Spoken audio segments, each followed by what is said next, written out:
Kam kënaqësinë ju bëj me dije se në bisedë, në komunikim të drejtë për drejtë, kam profesorin Selami Xhepa, ekspert i njohur i ekonomisë. Zoti Xhepa, mirëmëngjes, faleminderit që pranot ftesën, që jeni në Report Televizion dhe kënaqësi të bisedojmë së bashku, edhe për gjithë ata që na ndjekin. Faleminderit edhe një herë.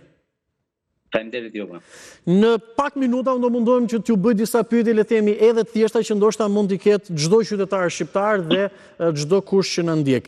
Një buxhet të vitit të ardhshëm, në këtë rast 2026, me atë shumën 8.8 miliard euro, me çfarë elementësh mund ta kuptojnë qytetarët ose çfarë vlen për t'u theksuar nga një buxhet i shtetit që është ligji më i rëndësishëm ekonomik?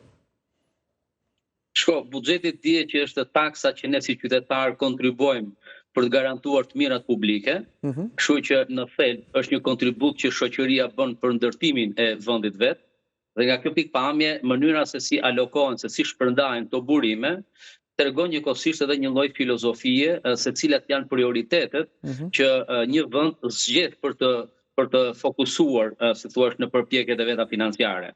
Në gjatë kësaj kohe, historikisht në Shqipëri, ne kemi paguar taksa dhe tatime për të financuar kryesisht përmirësimin e infrastrukturës dhe modernizimin e infrastrukturës vendit, e cila historikisht ka thithur një pjesë më të rëndësishme të taksave tona.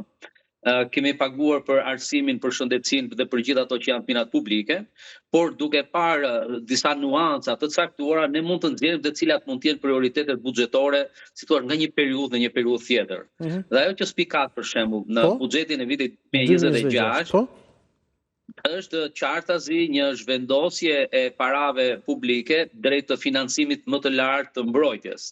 Dhe kjo është tashmë një fatkeqësisht një realitet i dhimbshëm, por që do t'jemi të mësuar, ta shikojmë në mënyrë permanente, për gjatë gjithë viteve në vazhdim, ku do t'jemi të detyruar të sakrifikojmë më shumë për të fuqizuar mbrojtjen, edhe si pjesë e detyrime ndaj antarësimit në NATO. Kështu që është hera e parë që Ministria e Mbrojtjes merr një buxhet, do të thoja, shumë më të lartë krahasuar me gjithë periudhat e kaluara.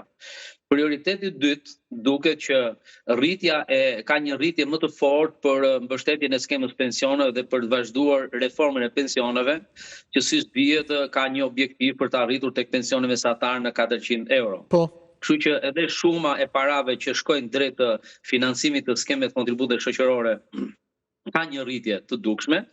Dhe së treti do thoja ka një rritje do thoya të lavdërueshme edhe për sistemin e arsimit, krahasuar gjithashtu me periudhat e kaluara. Kështu që këto treja do t'i konsideroja si rritësitë e buxhetit për vitin e ardhshëm.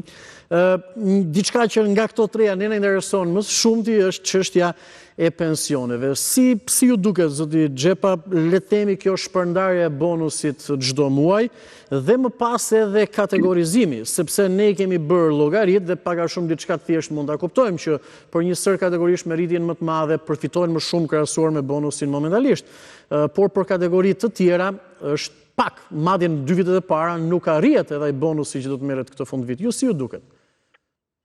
Shiko, skema e pensioneve në Shqipëri vazhdon prej kohësh që të jetë shumë problematike dhe fakti që pensioni mesatar në Shqipëri mbetet dukshëm më i ulët se në gjithë vendet e tjera, është reflektim së pari i dobësisë së skemës në vetvete dhe i nivelit të ulët të ardhurave që vetë sigurimet e Institutit Sigurimeve Shoqërore garanton përmes grumbullimit të kontributeve. Kështu që dhe këtu faktor ose do thoya përgjegjësia kryesore lidhet me nivelin e lartë të informalitetit në ekonomi, e cila ka dëmtuar si buxhetin në tërësi dhe në veçantë dhe skemën e pensioneve. Sidoqoftë, unë mendoj që është e vonuar që ne po hym në një indeksim më të fortë të pensioneve për të kompensuar rënien e ndjeshme të fuqisë blerëse për këtë kategori të popullsisë që është goditur në mënyrë shumë më të fortë nga krizat e inflacionit, sepse shporta e produkteve që ato konsumojnë ka patur një rritje shumë herë më të lartë të inflacionit krahasuar me nivelin mesatar të tij. Kështu që do thoya gjendja sociale e kësaj kategorie të popullsisë është realisht problematike. Kështu që personalisht e konsideroj shumë të vonuar përpjekjen për të bërë një indeksim më të fortë, duke transferuar para nga buxheti i shtetit, edhe për arsye se siç e thash, vetë kontributet e sigurimeve shoqërore nuk e mundsojnë kryerjen e pagesave më të mëdha. por si shoqëri duhet jemi të përgatitur për të paguar më shumë për këtë shtresë shoqërore, sepse në fakt kontributi i tyre në shoqëri dhe në ekonomi meriton shumë më tepër nga sa fatkeqësisht ata janë paguar gjatë gjithë kësaj periudhe. Kështu që përpjekja që po bëhet mendoj është e lavdërueshme, sidoqoftë unë mendoj që mund të ishte bërë edhe më shumë, sepse alokimi vetëm rreth 110-115 milion euro për të mbështetur këtë reformë është përsëri shumë pak, siç e thatë juve, rritja nuk është proporcionale për gjithë kategoritë, sidoqoftë ata kategori apo ato shtresa të pensionistëve të cilët i kanë plotësuar si thua gjithë detyrimet ndaj skemës, pra kanë si numrin e viteve të kontributeve ashtu dhe moshën, pra që kanë gëzojnë pensione të plota pleqërie, pa diskutim që duhet shikohen më me prioritet. Nga ana tjetër, pensionet e reja, ato që kanë filluar që dalin gjatë viteve të fundit, sigurisht që kanë nivele më të larta pensioni krahasuar me ata që janë para 15-20 vitesh, pa diskutime dhe ato që kanë periudha shumë më të hershme. Kështu që ideja e indeksimeve të pensioneve duhet të jetë e tillë që të garantojë një rritje të gjithë shtresave të pensionistëve për të mos krijuar diskriminime midis fashave ndryshme. Dhe në veçantë edhe për pensionet e fshatit, duhet thënë, sepse pensionet e fshatit janë akoma më shqetësuese dhe më problematike, janë gati sa gjysma e pensioneve të qyteteve. Çka do të thotë pra që sfida është serioze dhe aksioni megjithëse vlen për tu lavdëruar, pra përpjekja vlen për tu lavdëruar, unë mendoj që përsëri është modeste. Zoti Xhepa, ka një diskutim dhe një debat edhe për ato që quhetur si paqja fiskale. Ju si e shikoni dhe le të themi jeni pak a shumë pro këtij vendimi dhe asaj që do të ndodhë apo jo, se çfarë është paqja fiskale eksaktësisht? Kush mund të përfitojë më shumë, thuhet oligarkët dhe jo ato bizneset e vogla që më të vërtet kanë nevojë?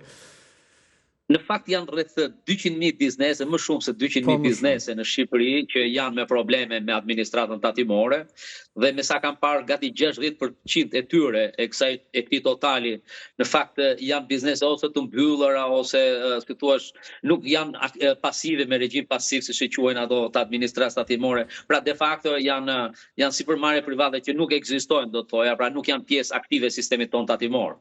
Kështu nga kjo pikpamje është një përpjekje për të pastruar bilanc. Dhe është diçka që ne kemi bërë historikisht, duhet thonë edhe në këtë rast nuk është një përpjekje, nuk është një gjë e mirë, sepse normalisht ligji duhet të jetë funksional për të gjithë dhe çdo amnisti që bëhet pa diskutim që shkel principin e drejtësisë tatimore, pra dhe ne prish barazinë e subjekteve në treg, por duke qenë se është krijuar një lloj sjellje e përhershme në shoqëri, ne kemi bërë falje duke filluar në mos gaboj që nga viti 1998 edhe kemi në vitin 2006, 2007 dhe kështu me radhë.